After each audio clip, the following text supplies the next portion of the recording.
तूफान ताउते तो चला गया, लेकिन बर्बादी के निशान छोड़ गया। ताजा खबर महाराष्ट्र के पालघर से है, जहां ताउते की वजह से एक जहाज समंदर के किनारे फंस गया। इस जहाज से अब तेल रिस रहा है, जिससे जनजीवन पर खतरा बढ़ गया है। जानकारी मिली है कि जहाज में करीब 80,000 लीटर से ज्यादा का डीजल है। 17 मई को जहाज अलीबाग से निकला था, लेकिन ताउते तूफान की वजह से ये वडराई बीच पे पहुंच गया। बीच के पास चट्टान से टकरा गया और 11 दिन बाद भी उसी जगह पर है।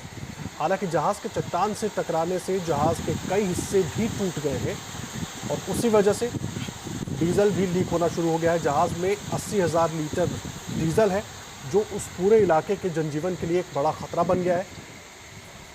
जीव जंतुओं के लिए भी खतरा बन गया है और जो मछुआरे वहां पर आसपास के समंदर में जाकर मछलियां पकड़ते हैं, जिससे उनका रोजगार चलता है, उनके लिए भी ये एक बड़ा खतरा बन गया है। हालांकि जहाज वहां पर लगातार मौजूद है, लेकिन किसी भी कंपनी की तरफ से अभी तक सुध नहीं ली गई है। उस जहाज को निकालने की कोशिश नहीं की गई है। आपको बता दें, ताउते तूफान के दिन एक गॉल कंस्ट्रक्टर भी फंस गया था तूफान में। ये वही गॉल कंस्ट्रक्टर है जो बहते हुए वडराई बीच पर पहुंच गया और वहां पर चट्टान से टकराने की वजह से वहीं पर अटक गया।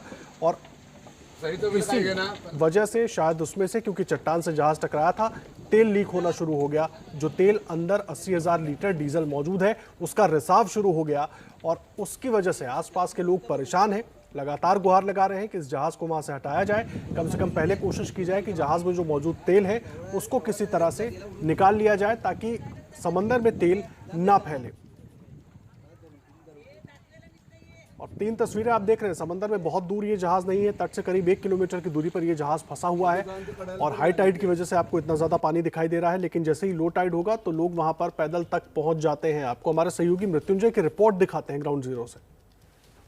चक्रवाती तूफान ताउते तो गुजर गया, लेकिन अपने पीछे बर्बादी और तबाही के निशान छोड़ गया।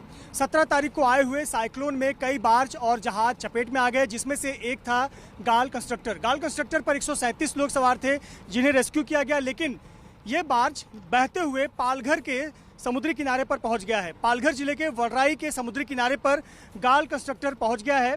हम मछुआरों के साथ उस गाल कंस्ट्रक्टर पर पहुंचे हुए हैं। ये आप देख सकते हैं, जो स्थानीय मछुआरे हैं, जिन्हें चिंता है आने वाले भविष्य की, उसको लेकर ये मछुआरे लगातार निगरानी रखे हुए हैं। उस टीम के साथ हम पहुंचे हुए हैं गाल कंस्ट्रक्टर पर। यह आप जहाज देख रहे हैं, बार्ज देख रहे हैं, जिस पर 137 लोग सवार थे। ये ओएनजीसी के लिए कार्य कर रहे थे, लेकिन 17 तारीख को ताउते तूफान ने जब दस्तक दी तो इसकी चपेट में ये गाल कंस्ट्रक्टर भी आ गया और चपेट में आने के बाद इस पर सवार 137 लोगों की जिंदगी पर बनाई, जिसे इंडियन नेवी और कोस्ट गार्ड के जवानों ने रेस्क्यू किया। लेकिन ये जो बार्ज है वो इस समुद्र के किनारे फंस गया है। हम एक मछुआरों की नाव के जरिए यहाँ नज़दीक पहुँचे हुए हैं और आप देखिए, ये जो बार्ज है बिल्कुल हिल भी नहीं रहा है। वजह यही है क्योंकि ये जो गाल कंस्ट्रक्टर है वो पत्थरों में फंस गया है। सबसे बड़ी चिंता की बात है, इसमें 80,000 लीटर डीजल जिसका रिसाव होना शुरू हो गया है और रिसाव होने की वजह से समुद्री जीवों पर खतरा मंडरा रहा है और आने वाले भविष्य पर खतरा मंडरा रहा है। मछुआरों की चिंता है कि अगर स्थिति पर नियंत्रण नहीं किया गया तो आने वाले दिनों में मुश्किलें बढ़ जाएंगी, मछुआरों की जीविका पर भी बन जाएगा। आपको बताते हैं कि गाल कंस्ट्रक्टर पर 137 लोग सवार थे, ओएनजीसी के लिए कार्यरत था। इस पर हजारों लीटर डीजल थे, लेकिन आप देखिए ये गाल कंस्ट्रक्टर जिस पर से अब डीजल का रिसाव हो रहा है और डीजल का रिसाव होने से जो यहाँ के समुद्री जीव हैं, जीव जंतुओं पर असर पड़ रहा है, यानी कि मछुआरों की जीविका पर, मछुआरों की जिंदगी पर असर पड़ रहा है। जरा इस गाल कंस्ट्रक्टर को देखिए, रजिस्ट्रेशन नंबर B7244 गाल कंस्ट्रक्टर, जिस पर सैकड़ों लोग काम कर रहे थे, जिनकी जान पर बनाया था। और अब देखिए ये फिलहाल जमीन पर धंसा हुआ है, बंद पड़ा हुआ है। समय समय पर जानकारी के मुताबिक कुछ कर्मचारी आते हैं, लेकिन वो यहाँ पर आकर मुआयना कर चले जाते हैं। स्थानीय मछुआरों की शिकायत है कि जो उनकी चिंता की बात है कि डीजल की समस्या हल की जानी चाहिए, डीजल को निकासी होनी चाहिए, समुद्र में फैलने से रिसाव रोकना चाहिए, वो होता नजर नहीं आ रहा है। ये थोड़ा आप बेल्ट देखेंगे एक ऑरेंज कलर का, इसे लगाया गया है ताकि जो रिसाव है उसे यहाँ तक सीमित रखा जाए, लेकिन ये नाकाफी है। जिस प्रकार के समुद्र में ऊंची लहरें उठती हैं, इस प्रकार से डीजल का रिसाव रोक पाना नाकाफी है और ये बड़ी चिंता की बात है। कैमरामैन प्रशांत माने के साथ Mrityunjay Singh, ABP news, Palghar.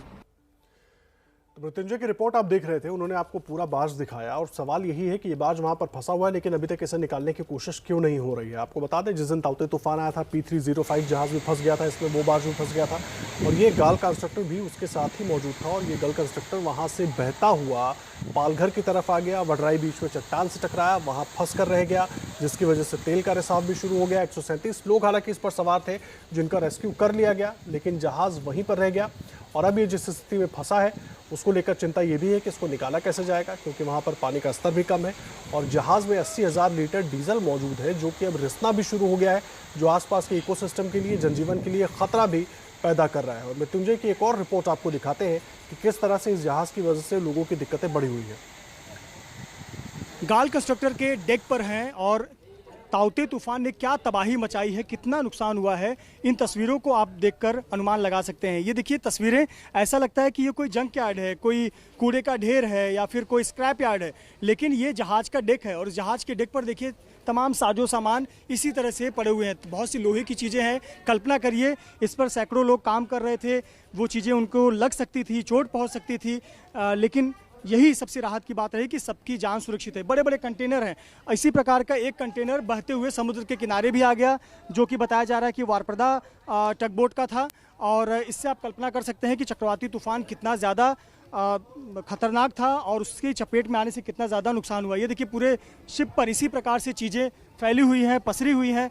Cameraman प्रशांत माने थोड़ा तस्वीरें आगे की दिखाएं कि किस प्रकार ये देखिए जो पूरे कंटेनर हैं, कंटेनर किस प्रकार से सब पलटे हुए हैं। इतनी ताकत थी इस तूफान में कि कितना ज़्यादा नुकसान पहुंचाया है। बहुत सारे साजो सामान हैं, सिलेंडर हैं, लोहे के सामान हैं, इंजन हैं, तमाम चीज़ें जो हैं वो इसी प्रकार से नुकसान हुआ ऐसा नज़र आ रहा है। तो आप इससे कल्पना कर सकते हैं कि कितना ज़्यादा नुकसान हुआ। लेकिन सबसे राहत की बात यही रही कि 137 लोग जो इस पर कार्यरत थे उनकी ज़िंदगी बच गई। पर एक चिंता की बात बनी हुई है कि इससे हो रहा तेल का रिसाव, डीजल का रिसाव, जो चिंता का विषय बना हुआ है। और अब प्रशासन को सुनिश्चित करना होगा कि एक खतरा टल गया तो यह भी सुनिश्चित करें कि यहाँ के समुद्री जीव और यहाँ के मछुआरे भी सुरक्षित रहें और उनकी जीविका पर असर ना पड़े। कैमरामैन प्रशांत माने के साथ मृत्युंजय सिंह, ABP न्यूज़, पालघर। मैं इस वक्त गाल कंस्ट्रक्टर बार्ज पर हूँ। ये बार्ज जो कि पालघर के पास वडराई के समुद्री किनारे के नज़दीक फंसा हुआ है और इस पर जो डीजल है वो उसका रिसाव किस तरह से हो रहा है उसकी तस्वीरें हम आपको दिखाते हैं। ये देखिए बार्ज के ठीक बगल में एक बेल्ट लगाया गया है, ये सुनिश्चित करने के लिए कि ये जो डीजल है वो बहकर बाहर ना निकले। लेकिन आप साफ तौर पर देख सकते हैं जो काले रंग का पानी है दरअसल वो डीजल है और उसके ठीक बगल में पानी का रंग, आप उसका अंतर देख सकते हैं। चूँकि जब ऊंची लहरें उठती हैं या फिर हाई टाइड आता है तब यही जो डीजल है वो इस समुद्र में मिलता है और यहाँ से महज 1 किलोमीटर की दूरी पर समुद्र का किनारा है और वहाँ ये अब डीजल पहुँचने लगा है। यानी साफ तौर पर समुद्री जीवों को नुकसान, यानी कि मछुआरों की ज़िंदगी पर एक सवाल चिन्ह उठाना। साथ ही साथ ये अगर डीजल इसी प्रकार से लीकेज होता रहा तो न केवल इस वडराई के समुद्री किनारे बल्कि पूरे पालघर जिले के समुद्री किनारों पर फर्क करेगा और जो समुद्री जीव हैं उस पर नुकसान पहुंचाएगा, साथ ही साथ मछुआरों की जीविका पर नुकसान पहुंचाएगा। जो मछुआरे हैं उनके नेट्स, उनके जो जाल हैं वो खराब हो रहे हैं, नावें खराब होती हैं, साथ ही साथ सबसे महत्वपूर्ण है कि जो समुद्री जीव हैं वो उनका नुकसान होता है। तो आप इस रंग से ही देखकर आप अनुमान लगा सकते हैं कि कितना ज़्यादा रिसाव हो रहा है। खाना पूर्ति के लिए इस प्रकार का बेल्ट लगाया गया है लेकिन ये नाकाफ़ी है क्योंकि ये सिर्फ कुछ पल के लिए ढककर रखने के लिए काफ़ी है। लेकिन जैसे ही पानी का लेवल बढ़ता है, ऊंची लहरें उठती हैं और ये जो डीजल है वो बाहर पानी में मिलता है और बहते हुए लहरों के ज़रिए बहते हुए ये किनारे तक पहुंच रहा है। डीजल का जो गंध है वो काफ़ी दूर से ही हर कोई महसूस कर सकता है। हम यहाँ जहाज पर हैं, यहाँ तो बहुत ज़्यादा गंध है, यहाँ तक कि समुद्र के किनारे भी डीजल का गंध है, उसका एहसास किया जा सकता है। तो कुल मिलाकर जहाज़ तो यहाँ पर फंस गया लेकिन कई जिंदगियों को मुसीबत में छोड़कर गया है, चाहे वो समुद्री जीव हो चाहे मछुआरों की ज़िंदगी हो। ऐसे पर प्रशासन को तत्काल कोई निर्णय लेना होगा और सुनिश्चित करना होगा कि ये जो ऑयल स्पिल है जिससे तेल का रिसाव हो रहा है उसे रोका जा सके, समुद्री जीवों के साथ साथ मछुआरों की ज़िंदगी को भी बचाया जा सके। कैमरामैन प्रशांत के साथ मृत्युंजय सिंह, ABP न्यूज़, पालघर। तो मृत्युंजय की रिपोर्ट देख रहे थे आप, एक एक तस्वीर वो आपको दिखा रहे थे किस तरह से कहाँ पर क्या दिक्कत है और उसको दूर करने की कोशिश की जानी चाहिए। एक बार फिर से आपको 2 तस्वीरें दिखाते हैं। ये दिखाना इसलिए ज़रूरी है क्योंकि वो जहाज़ जहाँ फंसा हुआ है और जितना तेल इस जहाज़ के अंदर है वो उस पूरे इलाके के लिए एक बड़ी मुसीबत खड़ी कर सकता है। लेकिन अभी तक ऐसी कोई कोशिश शुरू नहीं हुई है कि इस जहाज़ को, इस बार्ज को वहाँ से हटाया जाए और या तो पहले इसमें से तेल को निकाला जाए ताकि तेल के रिसाव की वजह से जो वहाँ आसपास के जनजीवन को खतरा हो रहा है, समुद्री जीवों को खतरा है, जो वहाँ पर मछुआरे हैं उनके रोजगार पर जो बात आ रही है वो ना हो। अभी तक ऐसी कोई कोशिश शुरू नहीं हुई, इसीलिए लगातार एबीपी न्यूज़ पर ये एक्सक्लूसिव तस्वीरें हम आपको दिखा रहे हैं उस बार्ज की, गल कंस्ट्रक्टर की, जो वहां पर फंसा हुआ है। बहकर आया था अलीबाग के पास से, लेकिन ये यहाँ पर चट्टानों से टकरा कर रुक गया और वहीं अटक गया। लेकिन उसके बाद इस बार्ज में से डीजल का रिसाव शुरू हो गया। 80,000 लीटर डीजल इस बार्ज में फंसा हुआ है। दोनों तस्वीरें हम आपको दिखा रहे हैं। किनारे से करीब 1 किलोमीटर की दूरी पर यह बार्ज फंसा हुआ है चट्टानों पर।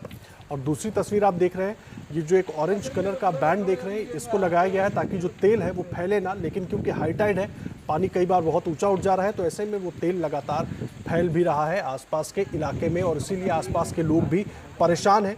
वो भी चाहते हैं कि जल्द से जल्द इसको हटाया जाए और इस तेल को या तो कम से कम इस जहाज में से निकाला जाए ताकि रिसाव बंद हो।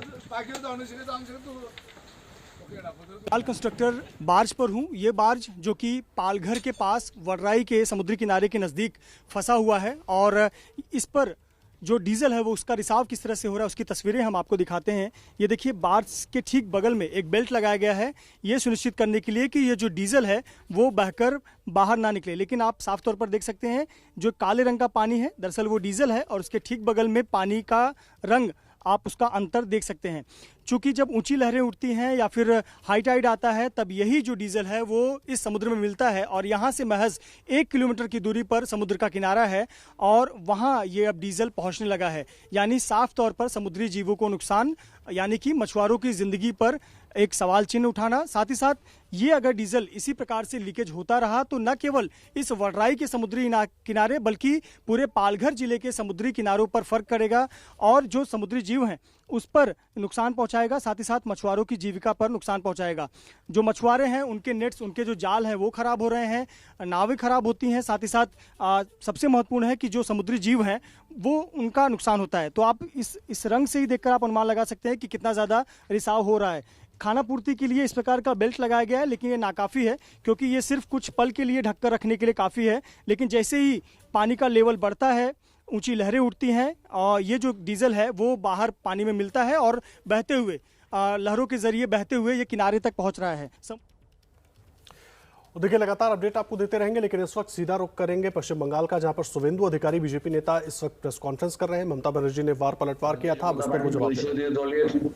नेता हिसेबे আমি এই করোনা কোভিড যে প্রটোকল আছে, যেহেতু এই রাজ্যে লকডাউন চলছে, তার বিধি মেনে আমাদের যেহেতু দলীয় কার্যালয় হেস্টিংস, সেখানে লকডাউনের জন্য স্বাভাবিক রাজনৈতিক কাজ হচ্ছে না, তাই ভার্চুয়ালি আমি এই সংবাদ মাধ্যমের সঙ্গে মিলিত হয়েছি। সম্মানীয় সংবাদ মাধ্যমের প্রতিনিধিবৃন্দ, আপনারা জানেন যে এই সাইক্লোন বা ঝড় ইয়াসকে কেন্দ্র করে গত কয়েকদিন ধরেই মানুষজনের মধ্যে আতঙ্ক ছিল এবং ঝড় ওড়িশার বালাসরে আসে পড়ার পরে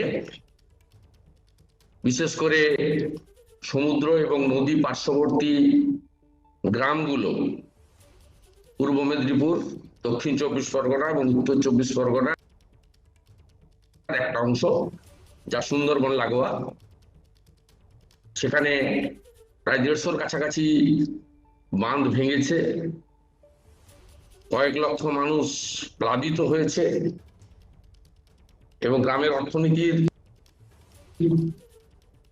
যে मेरुदंड আছে সেই সমস্ত कई जगहों पर पानी भर गया है। 1 लाख से ज्यादा लोग प्रभावित हैं। मुर्गी खामार থেকে শুরু করে পানের বরজ থেকে শুরু করে कई इलाकों में उत्तर 24 परगना, दक्षिण 24 परगना, हिंगोलगंज से लेकर दक्षिण 24 परगना, मिदनापुर, पूर्व पश्चिम, कई इलाकों में अभी भी जल भरा हुआ है। बहुत सारे लोगों को नुकसान हुआ है, कई इलाके क्षतिग्रस्त हुए हैं। আমাদের সর্বভারতীয় সভাপতি इस साइक्लोन आने के पहले তিনি अंडमान निकोबार जेपी नड्डा, हमारे राष्ट्रीय पार्टी के अध्यक्ष, उन्होंने कई इलाकों से अंडमान, बंगाल, उड़ीसा, झारखंड सभी इलाकों के नेताओं से, कार्यकर्ताओं से बातचीत की थी, वर्चुअल मीटिंग भी की थी। केंद्र राज्य सरकारी प्रशासन के साथ हमें कहा गया था कि हम सबके साथ हाथ मिलाकर काम करें, भले वो उड़ीसा हो, अंडमान हो या फिर पश्चिम बंगाल हो। लेकिन दोपहर के बाद से जो विषय लगातार चर्चा का विषय बना हुआ है और जिस पर सवाल उठ रहे हैं, उस विषय पर मैं भी कुछ बोलना चाहता हूँ। इसीलिए मैं आज आपके सामने आया हूँ। आप सभी जानते हैं कि भारत के प्रधानमंत्री नरेंद्र मोदी की 48 घंटे के अंदर इस साइक्लोन के उन्होंने उड़ीसा, पश्चिम बंगाल राज्यों का दौरा किया। उन्होंने दोनों इलाकों का एरियल सर्वे किया, दोनों राज्यों का एरियल सर्वे किया, कलाईकुंडा में आकर और राज्य के प्रशासन के साथ उन्हें बैठक करनी थी, जिसकी अग्रिम सूचना दी गई थी। এবং যা যা ব্যবস্থা নেওয়া হয়েছে বা যা যা ব্যবস্থা আগামী দিনে নিতে হবে পুনর্নির্মাণের ক্ষেত্রে, जो व्यवस्था ली गई है या जो व्यवस्था आने वाले दिनों में करनी है, इस पर चर्चा होनी थी। उनका एक ही उद्देश्य था कि वो जनता के साथ, जनता के बीच में खड़े रहें और लोगों के साथ उनकी बात वहां पर समझने के लिए ये एरियल सर्वे करके राज्य के साथ एरियल सर्वे के बाद एक रिव्यू मीटिंग भी करने के लिए आए थे।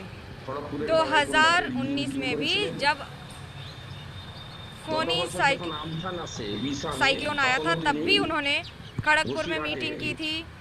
पिछले वर्ष भी 2020 में जब अम्फान आया था तो उन्होंने बशीरहाट में ये बैठक की थी और उसके बाद 1000 करोड़ रुपए राज्य सरकार को सौंपे भी थे।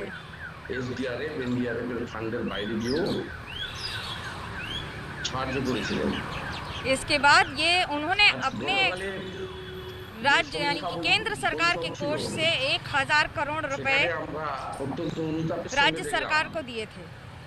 পশ্চিমবঙ্গ সরকারের মাননীয় মুখ্যমন্ত্রী এবং তার মুখ্য সচিব সহ আধিকারিকবৃন্দ যেভাবে मुख्यमंत्री ममता बनर्जी को अपने अधिकारियों के साथ ये बैठक करनी थी, এবং ভারত সরকারকে অপমান করেছেন, लेकिन जिस हिसाब से और जिस तरह से उन्होंने भारत सरकार का अपमान किया है, इसकी निंदा करने के लिए मेरे पास शब्द नहीं है, मेरे पास कोई भाषा नहीं है।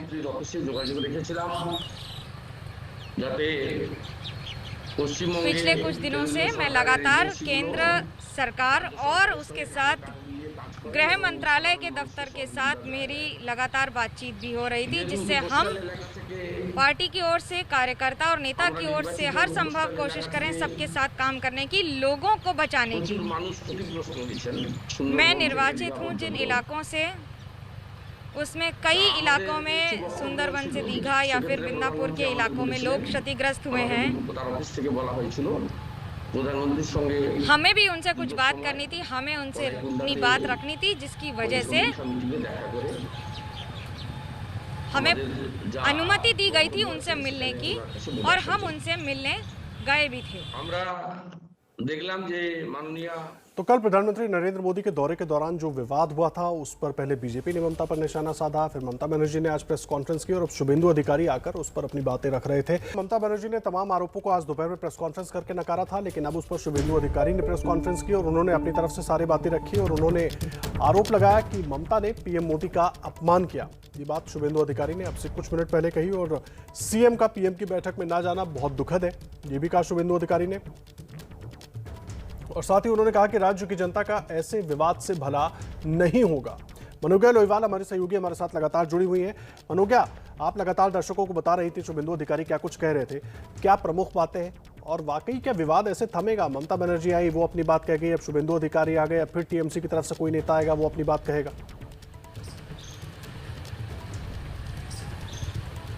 देखिए, एक ही तस्वीर के कई पहलू हैं। 1 रुपए का सिक्का है, लेकिन किसी भी तरफ से देखिए 1 रुपए का सिक्का है। पहलू 2 हैं, तस्वीरें 2 हैं और हर पार्टी की अपनी तस्वीर और अपनी पेशकश भी है। इस समय एक और मुख्यमंत्री कहती हैं कि उन्हें इंतजार करवाया गया, प्रधानमंत्री कार्यालय झूठ बोल रहा है, तो दूसरी ओर शुभेंदु अधिकारी कह रहे हैं कि ये प्रधानमंत्री का अपमान है, जहां पर उन्हें इंतजार करवाया गया और ये एक सोची समझी रणनीति के तहत किया गया है।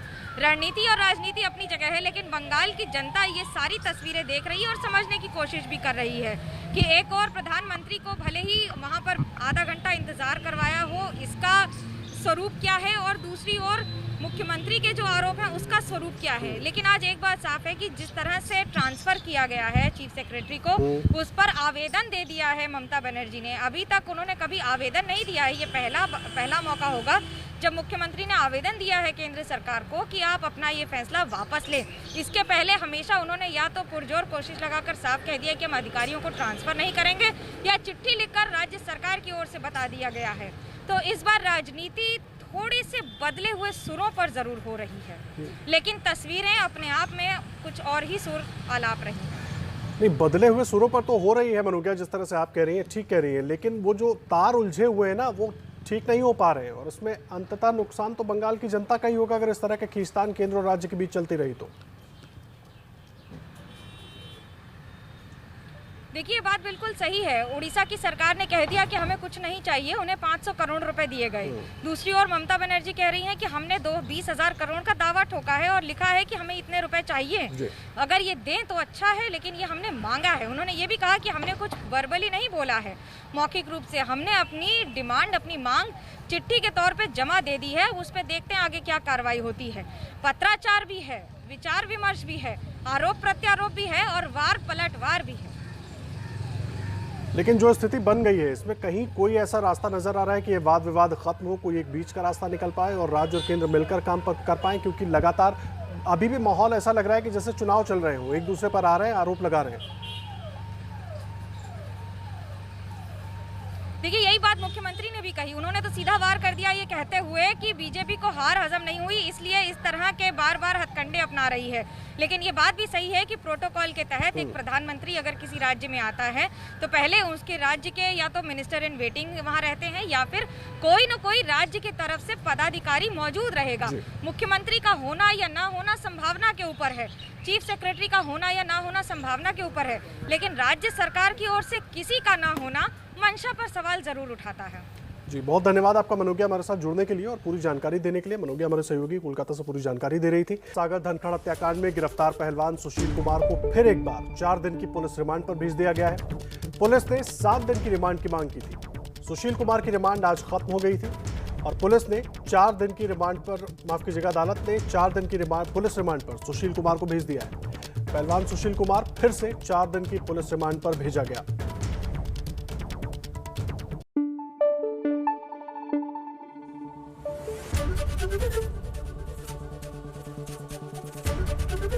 एबीपी न्यूज आपको रखे आगे।